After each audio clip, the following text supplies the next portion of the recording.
সনাতন ধর্ম পুরাণ, ওদের হচ্ছে যাই করুক ওদের পুরাণ নিয়ে নাড়াচাড়া।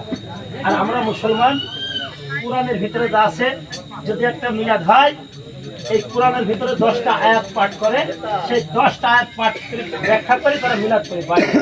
আর আমাদের হচ্ছে এখন হিন্দু শাস্ত্রে কোরআনের ভিতরে যা আছে তাই আমরা মানে সব তো বলতে পারবো না, কিছু কিছু জায়গায় নিয়ে বলে আমরা শেষ করবো।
জন্মতলা বলে কি শুনে